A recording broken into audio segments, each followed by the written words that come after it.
Good morning विद्यार्थी मित्रांनो. मागील लेक्चरमध्ये आपण अधिसत्ता, अधिसत्तेचा अर्थ, व्याख्या, अधिसत्तेची वैशिष्ट्ये आणि अधिसत्तेचे प्रकार या संदर्भातील माहिती आपण अभ्यासलेली होती. आज आपण अधिमान्यता तसेच अधिमान्यतेचा अर्थ, अधिमान्यतेचे आधार तसेच स्वरूप या सर्व संबंधात आपण माहिती बघणार आहोत. तर विद्यार्थी मित्रांनो, आधुनिक राजकीय विश्लेषणामध्ये अधिमान्यता या संकल्पनेला अत्यंत महत्त्वाचे स्थान प्राप्त झालेले आहे. राजकीय व्यवस्थेचे स्थैर्य आणि सातत्य टिकवण्यासाठी अधिमान्यता आवश्यक असते. अधिमान्यता हा शब्द लेगिटिम्यूस या लॅटिन शब्दापासून निर्माण झालेला आहे. रोमन राजकीय विचारवंत सिसोरे याने वैधानिक व न्यायसत्ता यासाठी लेजिटिम्यूस हा शब्द वापरलेला आहे. प्राचीन परंपरा, रूढी यानुसार करण्यात येणारे कायदेविषयक घटनात्मक नियम अशा अर्थाने या शब्दाचा वापर झालेला आहे. अधिमान्यता म्हणजे राज्यातील सत्ताधारकांच्या सत्तेला जनतेची मान्यता असणे होय. राजकीय सत्तेविषयी जनतेची औचित्याची, विश्वासाची भावना निर्माण होणे यास अधिमान्यता असे म्हणतात. अधिमान्यता हा राजकीय सत्तेचा पाया असतो. राज्यकर्त्यांना अधिमान्यतेच्या आधारावरच राज्यकारभार करता येतो. राज्यकर्त्यांनी राज्यकारभार चालविणे योग्य आहे, रास्त आहे आणि आपण त्याचा स्वीकार केला पाहिजे अशी भावना जनतेच्या मनामध्ये निर्माण होणे म्हणजेच अधिमान्यता होय. तर विद्यार्थी मित्रांनो, अधिमान्यतेच्या ज्या व्याख्या आहेत त्या वेगवेगळ्या विचारवंतांनी केलेल्या आहेत.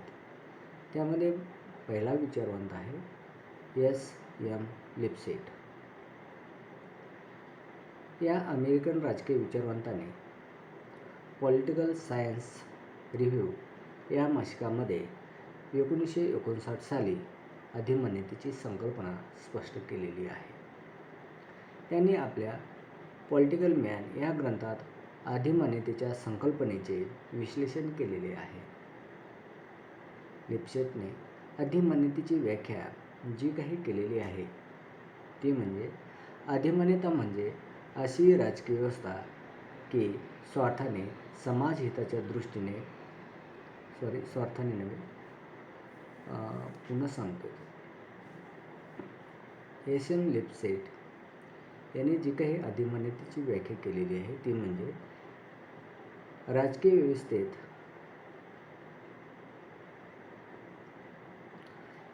व्यक्तीने एखादे पद धारण केले असता ते पद तिला अधिमान्यतेच्या तत्वानुसार प्राप्त झालेले असते. लोकांना त्या व्यक्तीच्या अधिकारपदाविषयी विश्वास वाटतो. सत्ताधारी व्यक्ती आपल्या अधिकारपदाचा वापर समाजहितासाठी करेल आणि दृढ भावना लोकांच्या मनात निर्माण झालेली असते. सत्तारूढ व्यक्तीच्या पदाविषयी जनतेत रास्तपणाची व औचित्याची भावना निर्माण होते. एकंदरीत S.M. लिप्सेट यांनी अधिमान्यतेची जी व्याख्या केलेली आहे ती अशी आहे की अधिमान्यता म्हणजे अशी राजकीय व्यवस्था की सर्वार्थाने समाजहिताच्या दृष्टीने योग्य आहे असा विश्वास जनतेमध्ये निर्माण करण्याची व टिकवून धरण्याची त्या व्यवस्थेची क्षमता होय. त्यानंतर दुसरा जो विचारवंत आहे तो म्हणजे रॉबर्ट डालहौ. या विचारवंताने सुद्धा अधिमान्यतेची व्याख्या केलेली आहे.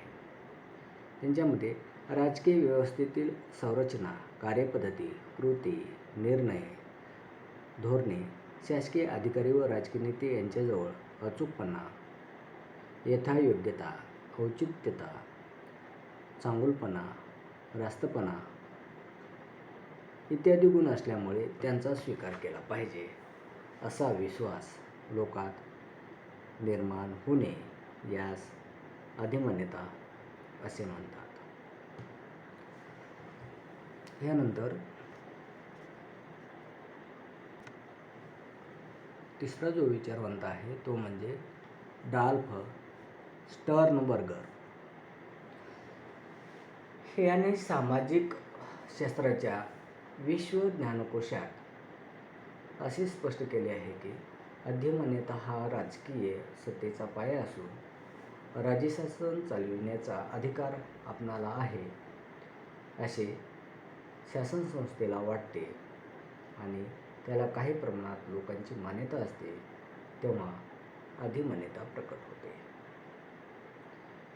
त्यानंतर चौथा जो विचारवंत आहे तो म्हणजे ब्रूम आणि सेल्झनिक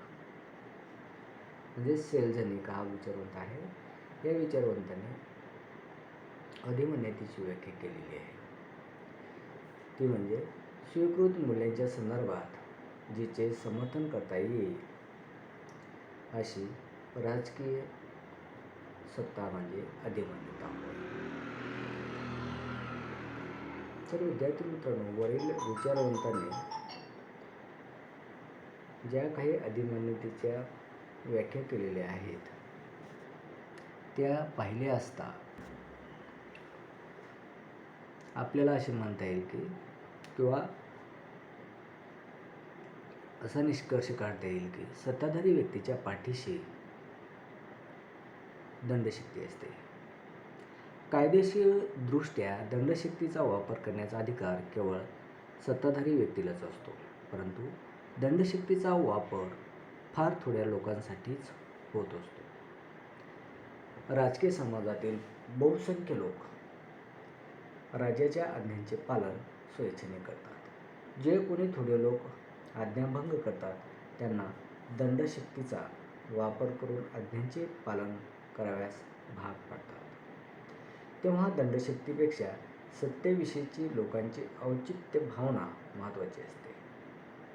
या औचित्य भावनेतून सत्तेला जे भक्कम अधिष्ठान प्राप्त होते त्यास अधिमान्यता असे म्हणतात. सत्ता जेव्हा अधिमान्य असते तेव्हा तिला अधिसत्ता म्हणतात. अधिमान्यता प्राप्त झाल्यानंतर सत्तेच्या अंमलबजावणीस संमती मिळते आणि दंडशक्तीचा वापर कमी होतो. जेथे अधिमान्यता अधिक असते तेथे कायदा व सुव्यवस्था प्रस्थापित होत असते. तेथे दंडशक्तीचा वापर करावा लागत नाही. उदाहरणार्थ, भारत आणि इंग्लंड या दोन्ही देशात संसदीय शासन पद्धती आहे, परंतु भारतापेक्षा इंग्लंडमध्ये अधिमान्यता अधिक आढळते. त्यामुळे तेथे कायदा, सुव्यवस्था, अंतर्गत सुरक्षितता याबाबत भारतापेक्षा कमी प्रमाणात दंडशक्तीचा वापर केला जातो. सत्ताधारी व्यक्तीच्या आज्ञा करणाऱ्या अधिकाऱ्याऐवज लोकांच्या आज्ञापालनाच्या अधिकाराला महत्त्व आहे. थोडक्यात लोकांच्या राजकीय सत्तेविषयी औचित्याची, चांगुलपणाची भावना असणे म्हणजेच अधिमान्यता होय. राजकीय व्यवस्था, राजकीय संरचना, शासन पद्धती, ध्येय धोरणे, निर्वाचित सदस्य आणि शासकीय अधिकारी याविषयी जनतेच्या मनात स्वीकृती व मान्यतेची भावना असावी लागते. यालाच अधिमान्यता असे म्हणतात. त्यानंतर विद्यार्थी मित्रांनो, आपण अधिमान्यतेची जी काही स्वरूप आहे त्या स्वरूपाच्या संदर्भातील माहिती बघूयात. अधिमान्यता ही मूल्यदर्शक असते. राजकीय समाजातील गट, संघटना मूल्यपद्धतीनुसार राजकीय व्यवस्थेची अधिमान्यता ठरवित असतात. काही वेळा त्यांना ती राजकीय व्यवस्था मान्य नसेल किंवा शासन पद्धतीची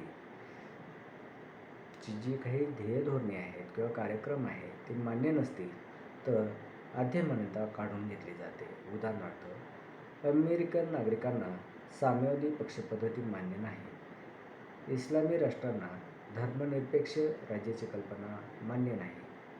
भारताने स्वातंत्र्योत्तर काळात संसदीय लोकशाही पद्धती स्वीकारलेली आहे. सोव्हिएट रशियात जनतेने साम्यवादी राजकीय व्यवस्थेला मान्यता देऊन जवळजवळ 70 वर्षे तिचा स्वीकार केला होता. 1990 साली जनतेने साम्यवादी शासन पद्धतीची अधिमान्यता काढून घेतल्यामुळे साम्यवादी व्यवस्था कोलमडली. आज रशियन जनतेने लोकशाही व्यवस्थेला अधिमान्यता दिलेली आहे. त्यामुळे तेथे लोकशाहीकरण जनतेच्या संमतीने होऊ लागलेले आहे.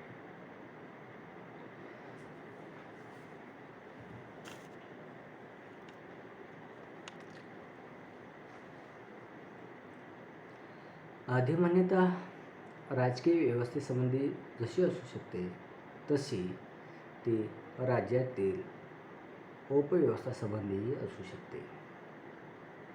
राजकीय व्यवस्थेमध्ये कायदेमंडळ, कार्यकारी मंडळ, न्यायमंडळ, राजकीय पक्ष, निवडणूक मंडळ अशा उपव्यवस्था असतात. त्याच्याविषयी लोकांना औचित्य असले पाहिजे. लोकहिताच्या दृष्टीने उपव्यवस्था योग्य व उपयुक्त आहे असे जनतेचे मत असेल तर ती उपव्यवस्था अधिमान्यता पावते. उदाहरणार्थ, कायदेमंडळ एकगृही असावे की द्विगृही असावे, कार्यकारी मंडळाचे स्वरूप कोणते असावे, न्यायमंडळ सर्वश्रेष्ठ असावे की नसावे यासंबंधी अधिमान्यता देण्याचे कार्य जनता करीत असते. जनतेला जर एखाद्या राजकीय पक्षासंबंधी किंवा पक्षाविषयी अधिमान्यता असेल तर तेथील जनता त्या पक्षाला निवडून देते. 1977 साली भारतीय जनतेने इंदिरा गांधीचा सत्ता अहेरून जनता दलाची सत्ता मान्य स्वीकृत केली होती. पुढे 1980 साली जनता पक्षाने लोकांची अधिमान्यता गमावली आणि इंदिरा गांधी पुन्हा सत्तारूढ झाल्या. इंदिरा गांधीच्या काँग्रेस पक्षाची ध्येय धोरणे व कार्यक्रम भारतीय जनतेला मान्य होते. त्यामुळे जनतेचा भरघोस पाठिंबा प्राप्त करता आला. राजकीय व्यवस्थेची अधिमान्यता ही मर्यादित असू शकते. सर्वांकष व्यवस्थेत व्यक्ती स्वातंत्र्याबाबत शासकीय हस्तक्षेप मोठा असतो. परंतु लोकशाही व्यवस्थेत हा हस्तक्षेप कमी प्रमाणात असतो, कारण लोकशाहीत अधिमान्यतेचे प्रमाण कमी असते. तरीसुद्धा व्यक्ती स्वातंत्र्यावर अधिक प्रमाणात आघात होऊ लागला तर जनता अधिमान्यता काढून घेऊ शकते. 1975 साली इंदिरा गांधी यांनी भारतात आणीबाणी लादली होती. त्याचाच परिणाम व्यक्ती स्वातंत्र्यावर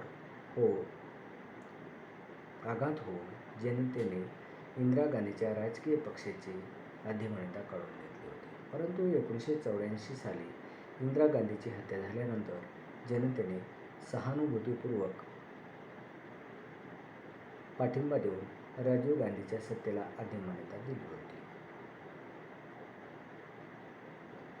अधिमान्यतेची ही तीव्रता एवढी मोठी होती की काँग्रेस पक्षाचे हे यश न भूतो न भविष्य असे होते.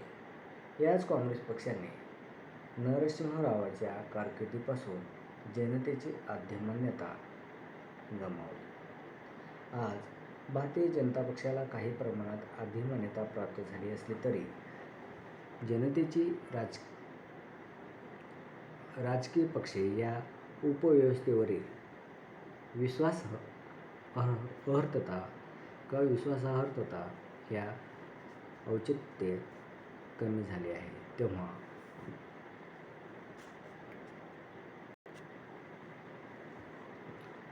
सर्वच भारतीय राजकीय पक्षांनी जनतेची अधिमान्यता मिळवणे नितांत गरजेचे आहे. अन्यथा आघाडी सरकारच्या राजकीय व्यवस्थेशिवाय दुसरा पर्याय नाही. अधिमान्यतेची पातळी जशी व्यवस्थात कमी अधिक असते तशीच ते नेतृत्वातही कमी अधिक असू शकते. पक्षपद्धतीवरील सत्ताधारी व्यक्तीच्या गुणदोषामुळे आणि वर्तनामुळे अधिमान्यता कमी जास्त होऊ शकते. आकर्षक व्यक्तिमत्व आणि जबरदस्त कर्तृत्व यामुळे पंडित नेहरूंना अधिमान्यता अधिक प्रमाणात प्राप्त झाली होती. वॉटरगेट प्रकरणामुळे निक्सन यांची अधिमान्यता कमी झाली होती. एखादी व्यक्ती आपल्या जनसेवेच्या विधायक कार्यातून जनतेची अधिमान्यता मिळवून आमदार, खासदार बनते, परंतु तीच व्यक्ती मंत्रिपदावर जाऊन भ्रष्टाचारी, दुर्वर्तनी बनली तर जनता त्या व्यक्तीची अधिमान्यता काढून घेते. जो नेता लोकांची विश्वासार्हता, प्रेम टिकून धरतो तोच अधिमान्यतेला प्राप्त ठरतो.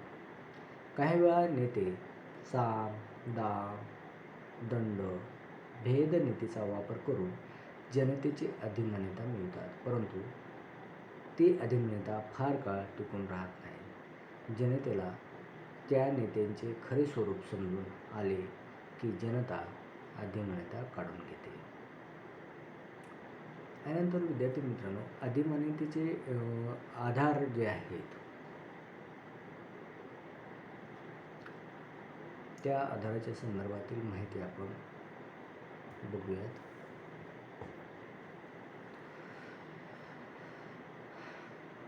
तर विद्यार्थी मित्रांनो, राजकीय व्यवस्था, तिच्या उपव्यवस्था, शासन पद्धती, कार्यपद्धती या बाबतीत लोकांची अधिमान्यता मिळते.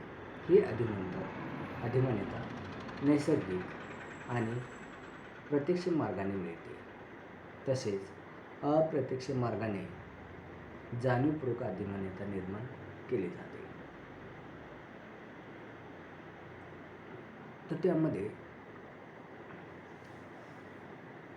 क्रमांक आहे तुम्हाला जो स्क्रीनवर दिसत आहे,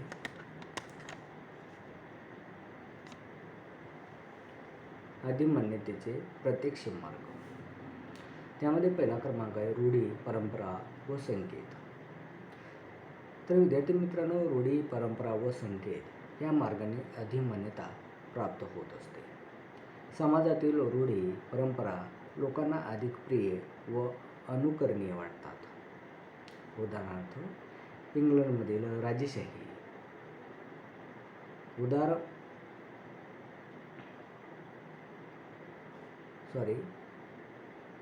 उमरावशाहीबद्दल लोकांना आदर, प्रेम असल्यामुळे नामधारी राजा,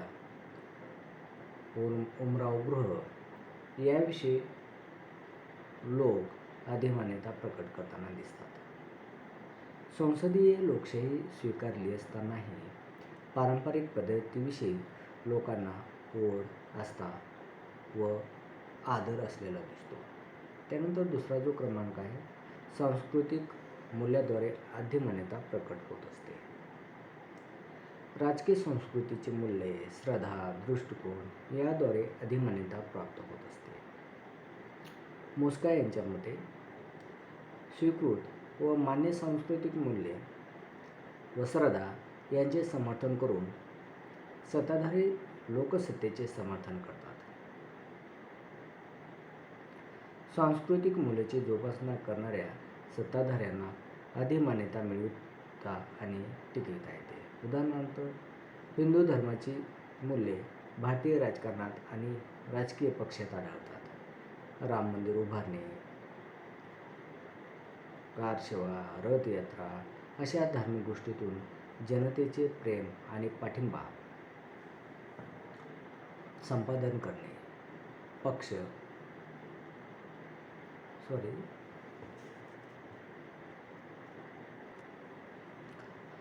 एकंदरीत अशा धार्मिक गोष्टीतून जनतेचे प्रेम आणि पाठिंबा संपादन करणारे पक्ष भारतामध्ये आढळतात. युरोपमध्ये ख्रिश्चन धर्मीय मूल्ये, तर इस्लामिक राष्ट्रात इस्लामी धर्माची मूल्ये जोपासून अधिमान्यता मिळवण्याचा प्रयत्न लोकांकडून केला जात आहे. आधुनिक राजकीय व्यवस्था धर्मनिरपेक्ष राज्याची कल्पना पुढे आल्यामुळे धार्मिक व सांस्कृतिक मूल्यातून अधिमान्यता मिळवण्याचा मार्ग आता थंडावलेला आहे.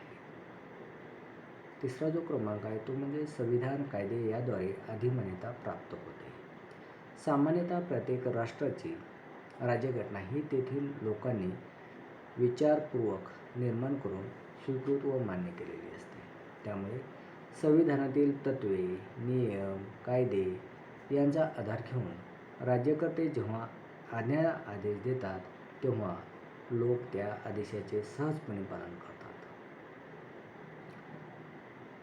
वसाहतीच्या राज्यांना पारतंत्र्यात असणाऱ्या राज्यांना स्वतंत्र राज्यघटना नसल्यामुळे राजकीय व्यवस्थेचे कायदे लोकांवर सक्ती करतात. त्यामुळे तेथे अधिमान्यतेचा अभाव आढळतो. नवोदित स्वतंत्र लोकशाही राज्यात स्वतंत्र राज्यघटना आणि जनतेचे सार्वभौमत्व प्रस्थापित झालेले असते. त्यामुळे जनतेची अधिमान्यता आपोआपच मिळते. त्यानंतर चौथा जो क्रमांक आहे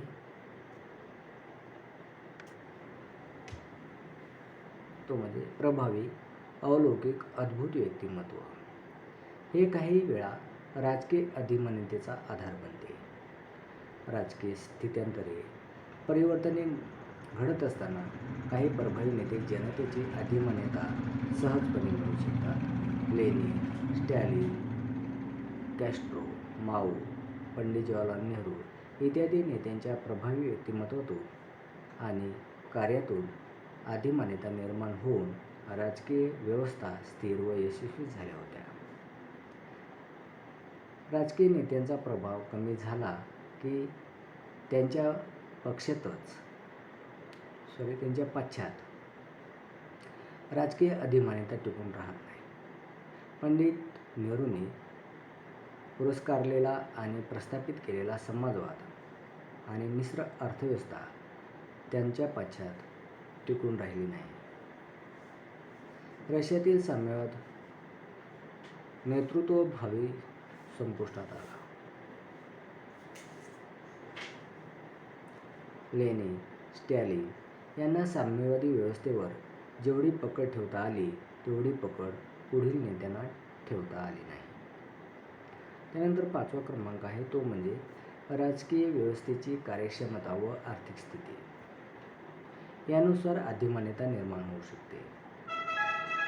राजकीय व्यवस्था स्थिर, कार्यक्षम व यशस्वी झाली असेल तर तेथे अधिमान्यता सहजपणे प्राप्त होऊ शकते.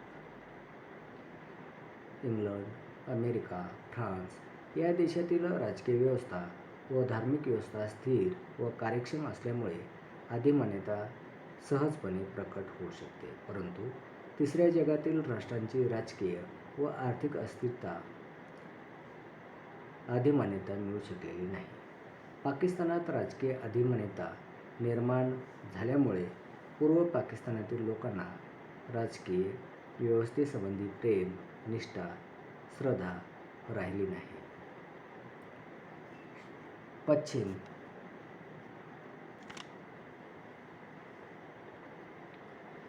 पाकिस्तान आपणावर अन्याय करते असे त्यांना वाटू लागले. त्यातूनच पुढे बांगलादेशाची निर्मिती झाली. पहिल्या जागतिक महायुद्धानंतर आर्थिक मंदी निर्माण झाली. तिचा फटका ऑस्ट्रेलिया, जर्मन, स्पेन, इटली या राष्ट्रांना बसला.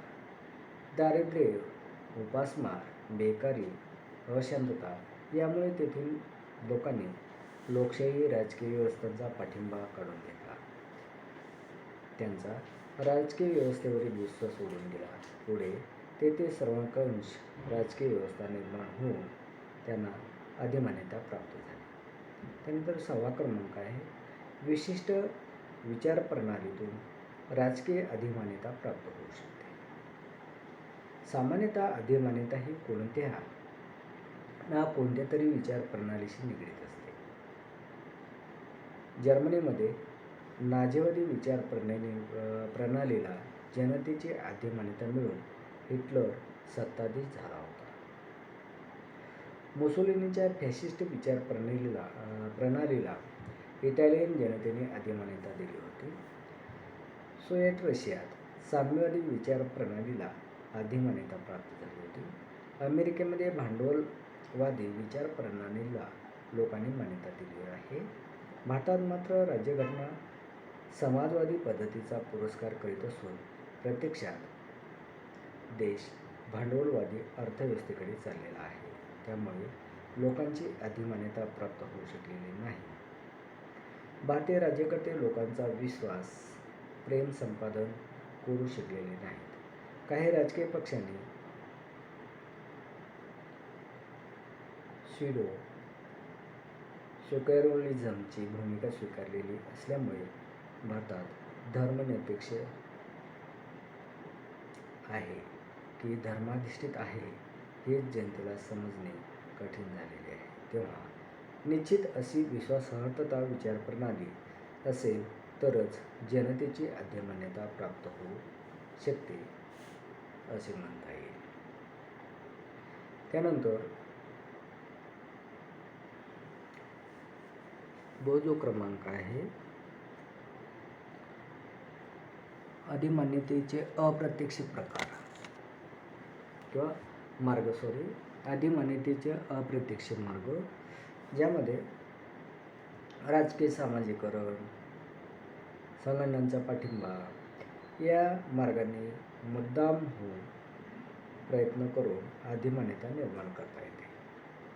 त्यामध्ये पहिला क्रमांक आहे राजकीय सामाजिकरण. तर विद्यार्थी मित्रांनो, अधिमान्यतेशिवाय राजकीय व्यवस्थेला स्थैर्य प्राप्त होत नाही.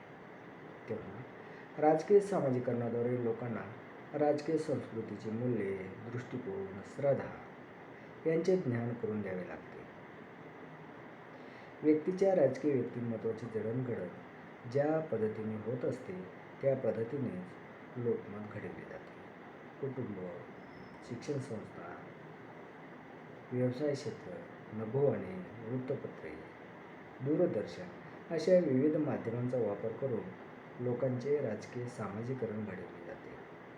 विशिष्ट शासन पद्धतीचा आणि विचार प्रणालीचा प्रभाव लोकांवर, विशेषतः मुलावर पडला तर तशा पद्धतीचे अपेक्षित लोकमत घडून येते आणि राजकीय व्यवस्थेला अधिमान्यता प्राप्त होते. जर्मनीमध्ये हिटलरने नाझी विचार प्रणालीचे, इटलीमध्ये मुसोलिनी यांनी फॅशिस्ट विचार प्रणालीचे, रशियात साम्यवादी शासन पद्धतीचे सामाजिकरण घडून आणलेले होते. त्यामुळे तेथील जनतेने त्या शासन पद्धतींना, व्यवस्थांना पाठिंबा, मान्यता दिली होती. ईस्टर आणि डेनिस यांच्या मते अनुभवाद्वारे व्यक्तीच्या राजकीय प्रवृत्तीला आणि वर्तनाला आकार मिळतो की ज्यामुळे राजकीय व्यवस्थेत परिवर्तन किंवा विनाश घडून येतो. तेव्हा राजकीय सामाजिकरणातून राजकीय व्यवस्थेला अधिमान्यता मिळेलच याविषयी खात्री देता येत नाही.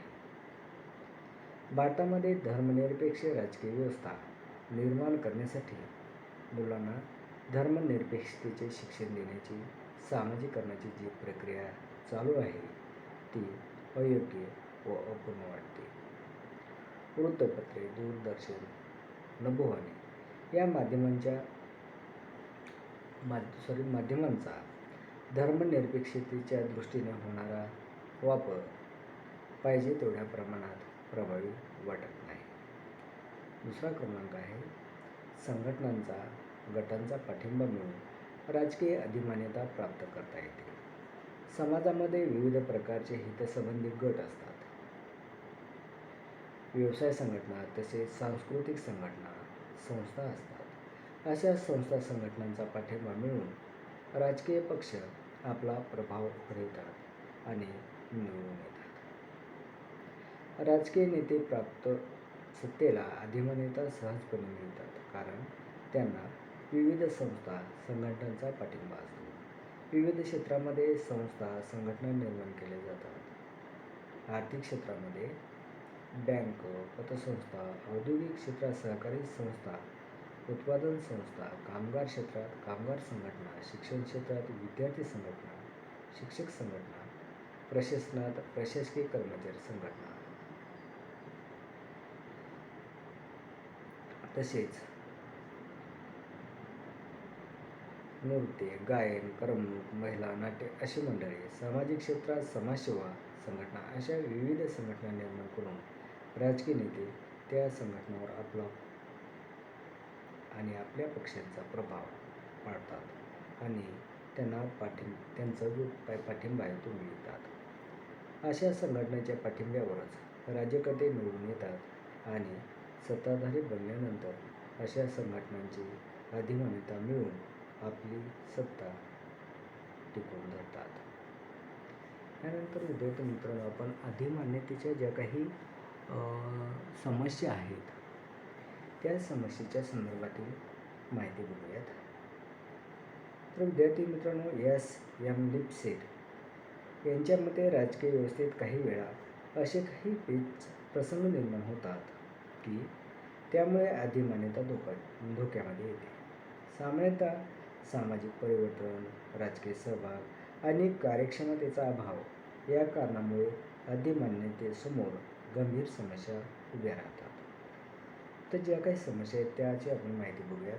तर विद्यार्थी मित्रांनो, पहिला क्रमांक आहे, पहिली जी समस्या आहे ती म्हणजे सामाजिक परिवर्तनाची समस्या. गतिमान व बदलत्या समाजाबरोबर राजकीय समाजातही बदल घडून येतात. अशा वेळी समाजातील प्रस्थापित उच्चवर्गीय गटाला अशी भीती वाटते की या बदलामुळे आपले पद, प्रतिष्ठा, स्थान यांना धोका पोहोचेल आणि आपणाला राजकीय व्यवस्थेत प्रवेश मिळणार नाही असा प्रस्थापित प्रतिष्ठित वर्ग नव्या परिवर्तनाला विरोध करतो. त्यामुळे अधिमान्यता धोक्यात येते असे मत जीन ब्लॉन्डेल यांनी म्हटले आहे. अशा प्रकारचे सामाजिक व राजकीय बदल इंग्लंडच्या समाजव्यवस्थेमध्ये झाले. संसदीय लोकपद्धतीमुळे राजेशाही व उमराव गृह यांचे अस्तित्व धोक्यात आले. अशा वेळी तेथील उच्चवर्गीय उमरावांनी विरोध न करता प्राप्त परिस्थितीशी आणि परिवर्तनाशी जुळवून घेतले. त्यामुळे राजपद, उमराव गृह या उपव्यवस्थांच्या अधिमान्यतेला धोका निर्माण झाला नाही. नामधारी राजपद आणि कुणकोत उमराव गृह यांचे अस्तित्व मान्य करून उच्च वर्गाने संसदीय शासन पद्धतीला मान्यता दिली. त्यामुळे अधिमान्यता धोक्यात आली नाही. अशीच परिस्थिती Norway, Sweden, Denmark, Australia, New Zealand इत्यादी देशात निर्माण झाली होती. परंतु तेथील लोकांनी लोकशाही व्यवस्थेला मान्यता आणि पाठिंबा दिला होता. त्यामुळे अधिमान्यता धोक्यात आली नाही. त्यानंतर दुसरा जो क्रमांक आहे तो म्हणजे राजकीय सहभाग.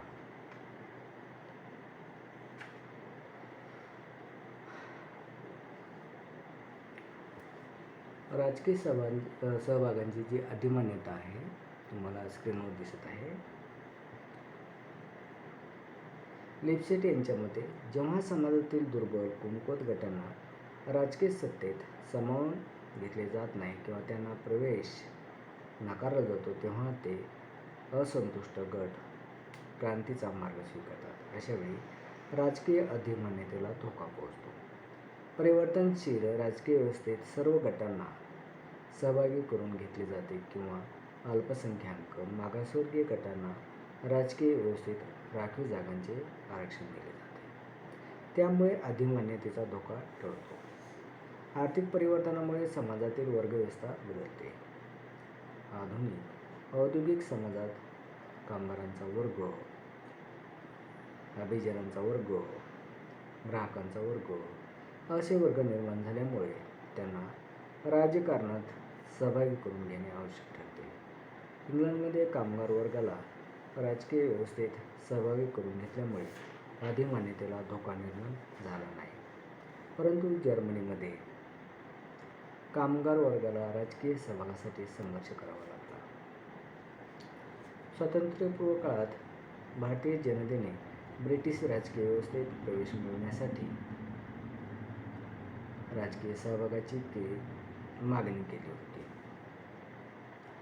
ब्रिटिश राज्यकर्त्यांनी ही मागणी काही प्रमाणात मान्य केल्यामुळे राजकीय व्यवस्थेच्या अधिमान्यतेचा धोका कमी झाला आणि सर्वात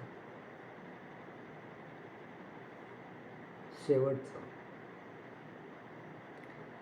आणि तिसरा क्रमांक म्हणजे कार्यक्षमतेचा अभाव.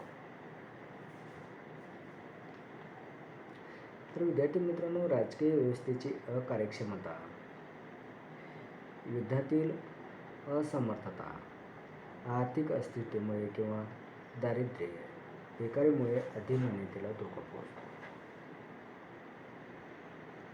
त्याचबरोबर राजकीय व्यवस्थेतील संघर्ष, ताणतणाव यांचे निराकरण योग्य प्रकारे केले तर अधिमान्यता टिकून राहते. परंतु काही वेळा अकार्यक्षमतेमुळे, बेजबाबदारीपणामुळे राज्यकर्ते अयोग्य निर्णय घेतात. त्या निर्णयाचे दुष्परिणाम जनतेला भोगावे लागतात. अशा वेळी जनता त्या राज्यकर्त्याचा पाठिंबा काढून घेते. साहजिकच अधिमान्यता धोक्यात येते. पहिल्या महायुद्धानंतर जर्मनी, इटली या देशातील लोकशाही राजकीय व्यवस्था अस्थिर व अयशस्वी झाली.